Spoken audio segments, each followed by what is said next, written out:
De olho em 2026, governo e oposição travam uma disputa em torno da maior preocupação dos brasileiros, a segurança pública. 4 dias depois da mega operação contra o Comando Vermelho no Rio, o governo federal enviou ao Congresso o projeto de lei para combater as facções criminosas. A oposição foi rápida, deu um passo largo e conseguiu um posto-chave para o andamento do texto na Câmara dos Deputados. O presidente Hugo Motta anunciou como relator um nome da direita, Guilherme Derrite, do Progressistas, secretário de Segurança Pública de São Paulo. Ele foi exonerado pelo governador Tarcísio de Freitas apenas para relatar a proposta. Nas mãos de Derrite, o projeto mudou. E mais de uma vez. Ele manteve parte do texto enviado pelo Executivo, mas fez alterações estruturais. Por exemplo, endureceu penas, equiparando atos do crime organizado a ações terroristas. E recebeu críticas. Para o promotor Lincoln Gaquia, que atua há mais de 20 anos no enfrentamento ao PCC, o texto de Derrite tem pontos que prejudicam a investigação de facções. Então, não é esse o problema, né, de classificar ou não de terrorismo. Eu acho que a gente precisa, sim, de ter uma legislação mais dura. Tanto o governo quanto o substitutivo do relator, eles poderiam ter optado pela criação de um tipo penal próprio para essas facções, organizações criminosas, com uma pena grave, que eu não defendo que as penas sejam brandas, mas o que está sendo feito, na verdade, é inserir uma conduta que não está na lei de terrorismo, e isso vai causar, me parece, que mais problema do que nós já temos. O texto de Derrite também limitava a atuação da Polícia Federal.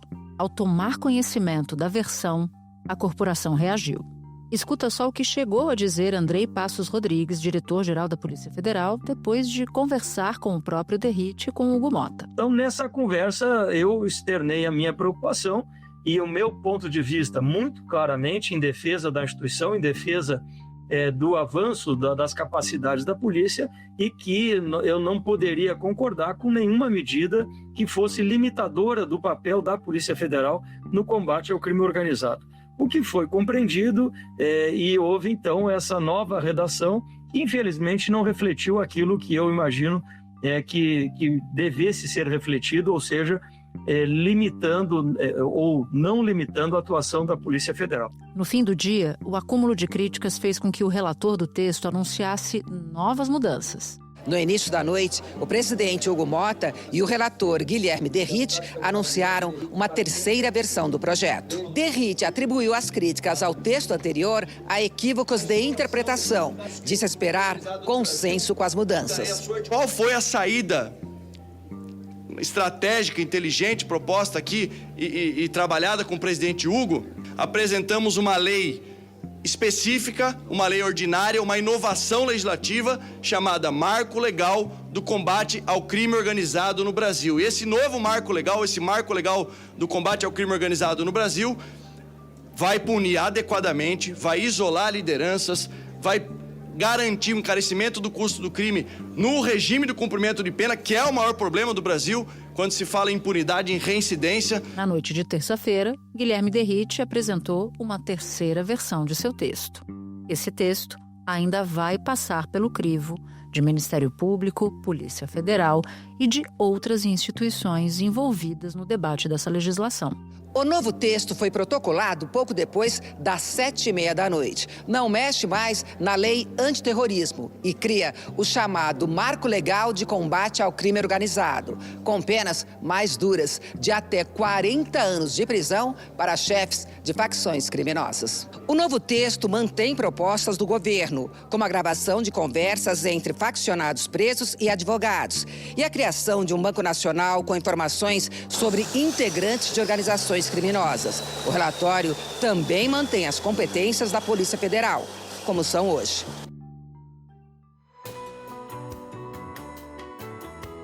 Da redação do G1, eu sou Natuzaneri e o assunto hoje é as idas e vindas de Guilherme Derrite, o relator do projeto antifacção. Eu converso com o jurista Walter Maierovitch, especialista em crime organizado. Ex-desembargador do Tribunal de Justiça de São Paulo, ele é autor de O Mercado da Morte, Conexões e Realidade. E falo também com William Murad, diretor executivo da Polícia Federal. Quarta-feira, 12 de novembro. Mairovich, para começar, é importante recuar um pouquinho. O projeto encaminhado pelo governo federal era um projeto ruim? O projeto encaminhado pelo governo tem vários pontos muito positivos, muito positivos. Precisa, evidentemente, ser aperfeiçoado. A lembrar que o secretário nacional antidrogas, que foi procurador-geral do Ministério Público do Estado de São Paulo, é um especialista no tema, embora o ministro da Justiça não seja. Mas o seu secretário nacional é um especialista e fez um projeto tendo em vista uma urgência, ou seja, a situação do Rio de Janeiro. Mas ele deu assim um pontapé inicial para um aperfeiçoamento a nível legislativo. Mas o que se está fazendo? De repente se está guerreando via o relator, o relator escolhido, se está guerreando um projeto de um governo que é um bom primeiro passo, embora tenha resistido, e isso é um erro, a 2 pontos. O primeiro, não fez a agência nacional. O segundo ponto, ainda não percebeu, atenção, ainda não percebeu, e basta ver legislações estrangeiras, da Itália, que é um modelo, que existe concurso externo ao crime organizado. O que eu quero dizer, e vamos pensar na Faria Lima, no que ocorreu lá. Ou seja, pessoas não ligadas ao crime organizado, mas que negociam com o crime organizado. É um concurso externo, de pessoas externas, mas que jogam de mão com a organização. Nós não temos ainda um tipo penal adequado. Há uma resistência a isso. Por quê? Porque essa participação externa, essa concorrência externa é sempre de poderosos e potentes, de gente endinheirada, de empresários. Bom, o relator é titular da Segurança Pública, é secretário de Segurança Pública do Estado de São Paulo. Então não dá para dizer que ele não entende do riscado.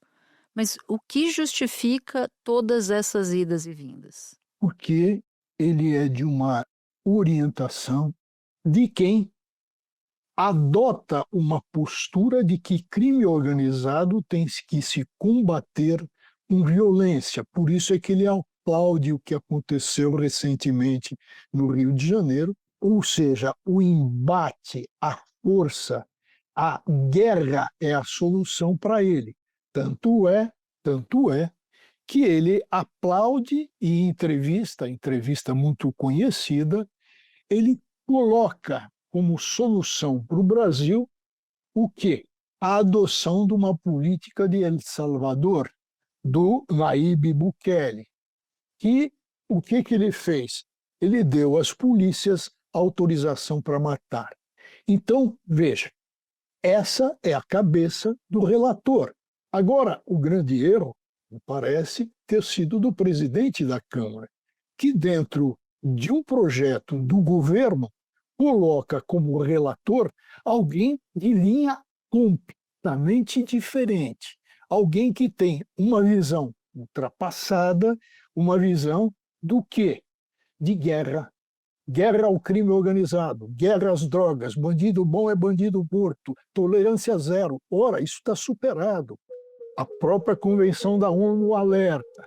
O então secretário-geral, Kofi Annan, dizia: essa criminalidade, estou falando do ano 2000, e isso continua. Essa criminalidade surpreende porque é reticular, ela atua em rede. É uma rede que cobre todo o globo terrestre. E todas as organizações criminosas podem se conectar a essa rede. Portanto, ela precisa ser desplugada e precisa ser desfalcada economicamente. Ou como dizia o juiz Giovanni Falcone, que foi explodido, foi dinamitado e morto pela máfia, crime organizado precisa de dinheiro. O objetivo dele é o lucro e dinheiro para infiltrações, para controle de território e mais para controle eleitoral, dizia ele, e mais ainda para corromper. Bom, então vamos aproveitar para uma breve explicação sobre o que diferencia o crime organizado de terrorismo. Acho importante a gente falar disso agora. Numa definição minimalista recomendada pela ONU. Ou seja, o que importa é deixar claro que essas organizações têm controle de território, controle social e difundem o medo. Ponto e basta. Só isso já caracteriza e dá uniformidade internacional. Então, crime organizado tem por objetivo o lucro e só o lucro, não tem ideologia política. Se a gente, a partir daí, pensar no terrorismo, que também é uma associação criminosa, mas com outra raiz, com outra matriz. Ou seja, terrorismo, as definições são internacionais, do direito internacional, é violência política com ideologia. Então, violência política ideológica. O que as Nações Unidas e o que o direito internacional mostra? Que são fenômenos completamente, atenção, completamente diferentes e que não podem ser misturados. Dr. Maerovic, qual a avaliação que o senhor faz desse debate no Congresso da lei antifacção relatada por Guilherme Derrite? Bom, vamos a vários pontos. O primeiro ponto, e eu vou chamar aqui para que todos entendam, aspas, reserva de mercado. Reserva de mercado, eu estou usando essa expressão que é conhecida, para dizer o quê? Que as unidades federativas pelo projeto querem ter o absoluto controle da investigação, o absoluto controle sobre inquéritos, então estabelecendo competência, ou seja, atribuição estadual. Quando a Polícia Federal tem interesse, tem que acionar o ministro da Justiça, o ministro da Justiça acionar o governador para que haja uma investigação pela Polícia Federal. Ora, isso é um problema. É um problema, evidentemente, que afronta a Constituição, porque está no artigo da Constituição 144, que estabelece a competência. Toda vez que a expansão do crime por estados, a competência da Polícia Federal é constitucional, está lá. Toda vez que se trata de um fenômeno transnacional, de criminalidade transnacional, quer com relação a armas, quer com relação às drogas, quer com relação a tráfico de órgãos humanos, isso tudo, quer com relação à chamada ecomáfia, isso tudo é da competência da Polícia Federal e é incrível o secretário de Estado e o próprio deputado federal botar um texto que toca com a Constituição, com o artigo constitucional, ou seja, trocando em miúdos, é flagrantemente inconstitucional. Perguntei ao diretor-geral da polícia, Andrei Rodrigues, como que tinha sido a reunião e ele me respondeu o seguinte, que, como dirigente da instituição, não pode aceitar nenhuma proposta que suprima a atribuição da Polícia Federal ou reduza sua capacidade de enfrentar o crime organizado. Nós temos ali limitações ao poder de atuar, a competência da Polícia Federal em atuar, que são previstas constitucionalmente. Ou seja, não é aceitável que uma lei infraconstitucional vá tolher uma competência prevista na Carta Magna. Ministros da Suprema Corte criticando o projeto, políticos de todos os campos ideológicos criticando projetos, policiais criticando projetos, jornalistas criticando os projetos, advogados criticando o projeto. A quem interessa um projeto que é criticado por todos? Nas diferentes versões do texto dele, ele aumentou a pena para esse tipo de crime de 20 para 40 anos. Queria que o senhor nos ajudasse a entender qual a lógica. A lógica é o populismo. O populismo é combater crime organizado e enganando a população de que, olha, vamos aumentar as penas e aí os criminosos ficarão inibidos, ficarão com medo das penas altas. Ora, isso efetivamente qualquer doutrinador na área penal com seriedade, aponta, existem inúmeros livros tratando disso, desse tipo de problema, aponta que o aumento da pena não inibe por si só. O que se faz no mundo civilizado? Atenção, no mundo civilizado, que não tem pena de morte nem pena de prisão perpétua, eles percebem, Natuza, que há necessidade de ressocializar. Isso parece aí uma utopia, ressocializar. Não é. Por quê? E o que a gente assiste no Brasil, por exemplo, a reincidência, quer dizer, aquele que está no sistema prisional e sai depois de cumprida a pena, a reincidência é superior a 85%. E o que quer dizer que o nosso sistema prisional é falido.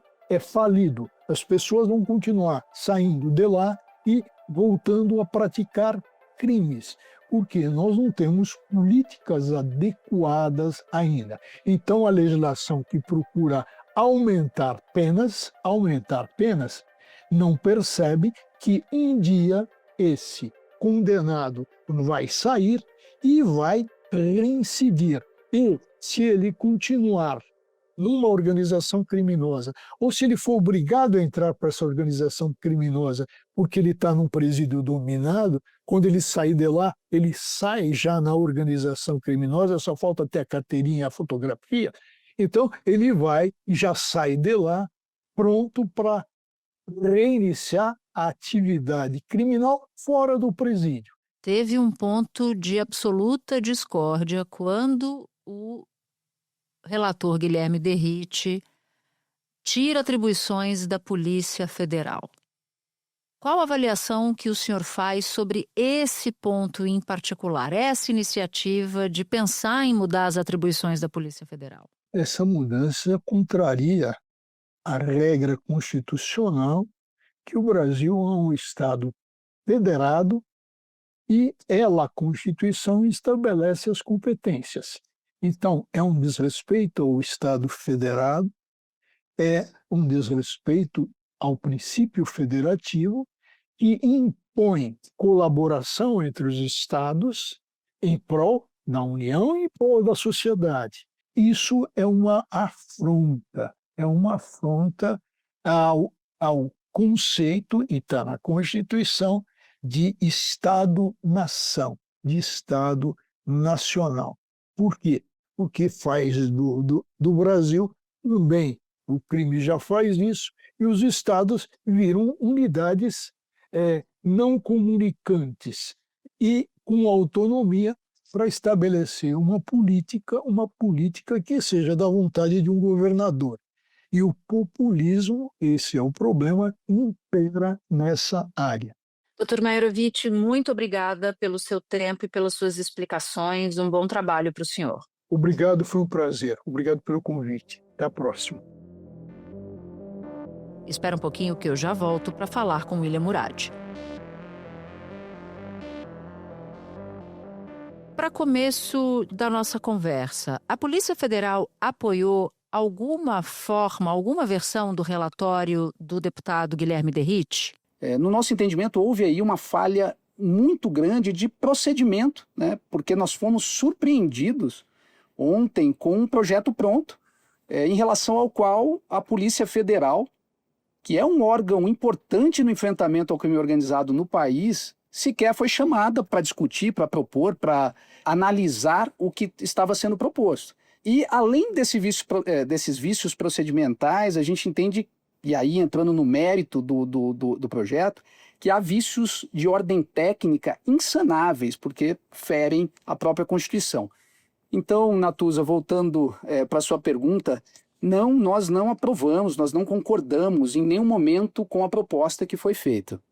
No projeto inicial apresentado pelo Ministério da Justiça, pelo Executivo Federal, foram propostas medidas realmente, e por isso a importância da discussão, né, séria, técnica, prolongada, com atores legitimados para fazer essa discussão.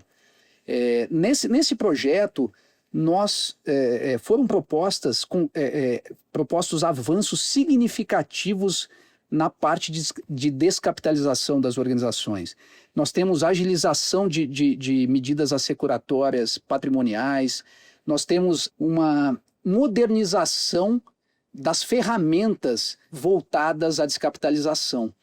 E essa parte que nós, quando estávamos elaborando, consideramos um avanço significativo, sim, para o enfrentamento às organizações criminosas, isso foi tudo suprimido nesse novo projeto e nós não entendemos por quê. Que é a captura de bens do crime organizado, né? Exatamente, e que é um foco nosso da Polícia Federal já há bastante tempo, o foco na descapitalização, né, para encontrarmos as formas de investimento ilícito, etc.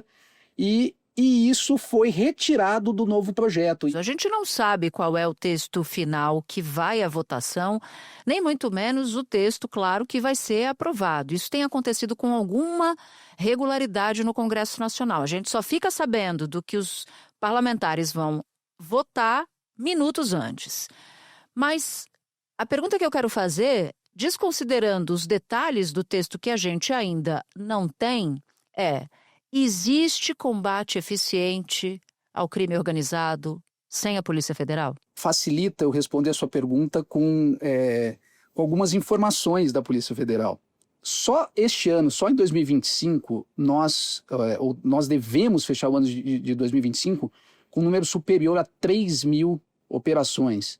Esse é um número significativo que reflete a atuação da instituição no combate ao crime e ao crime organizado. Em relação às cifras e à descapitalização do crime, nós vamos chegar a valores perto de 10 bilhões somente este ano. A Polícia Federal tem uma rede de cooperação internacional que alcança todos os continentes, né? Nós temos o reconhecimento internacional de todas as polícias em relação à nossa capacidade técnica, à nossa capacidade investigativa, à alta resolutividade de crimes, a nossa capacidade de inovação.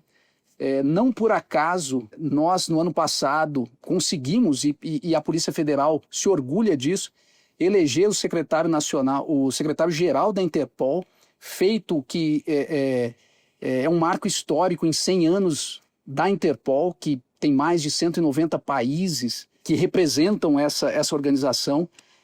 São décadas, Natuza, de operações, dezenas de milhares de operações da Polícia Federal que alcançaram organizações criminosas relevantes no país, com projetos com enfoque no desmantelamento dos altos níveis das organizações.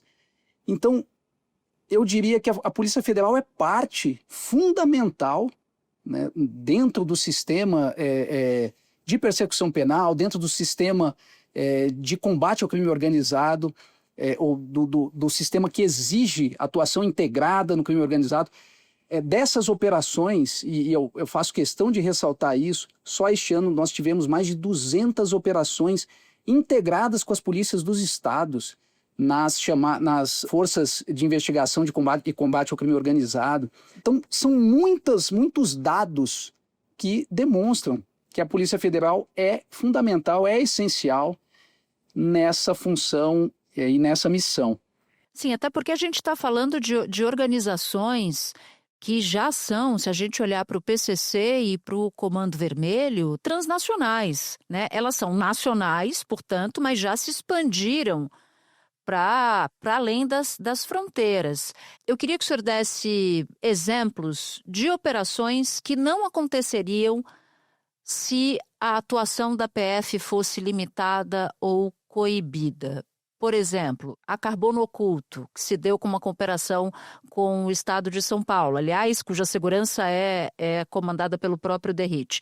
Ela teria acontecido? Há outras? A Operação Carbono Oculto, que na verdade ela é a fusão de várias operações, e mais precisamente de 3 operações, ela é um exemplo muito bom para ilustrar essa situação. A operação ela contou com a integração efetiva de diversos órgãos nos níveis federal e estadual, começando, né, pela uma cooperação direta da Receita Federal com a Polícia Federal, depois com o Ministério Público do Estado de São Paulo, com diversas unidades da Polícia Federal em diversos estados. E se tivéssemos hoje a proposta que foi colocada por ocasião da Carbono Oculto, nós teríamos que pedir autorização, ou pelo menos teríamos que comunicar a instauração dos nossos inquéritos, das nossas investigações para os órgãos estaduais, que muitas vezes não têm relação com aquela investigação. E aí um caso também emblemático, relevante, citado muitas vezes pelo próprio diretor-geral da Polícia Federal, que é o caso Marielle, que teve, após 5 anos de investigação do Estado, teve a participação da Polícia Federal a partir de uma decisão do ministro da Justiça em razão da repercussão interestadual do crime e de sua projeção. E esse crime, ou essa operação, essa investigação, ela teria sido frustrada porque ela tinha aspectos relevantes ligados à atuação do poder público do Estado na execução do crime. Dr. Murad, muito obrigada por nos explicar todos os aspectos desse debate em torno da lei anti-facções. Agradeço muito pelo seu tempo aqui com a gente no assunto. Eu que agradeço, Natuza. Obrigado pelo convite, pela oportunidade. Se você ouviu o episódio até aqui, eu vou te fazer um convite. Baixar o aplicativo do G1 no seu celular. Por lá, você pode ouvir o assunto, claro, e pode também acompanhar todas as notícias do dia em tempo real e de graça. Este foi o Assunto, podcast diário disponível no G1, no YouTube ou na sua plataforma de áudio preferida. Comigo na equipe do Assunto estão Mônica Mariotti, Amanda Polato, Sara Rezende, Luiz Felipe Silva, Thiago Kazuroski e Carlos Catelan. Eu sou Natuza Neri, fico por aqui. Até o próximo assunto.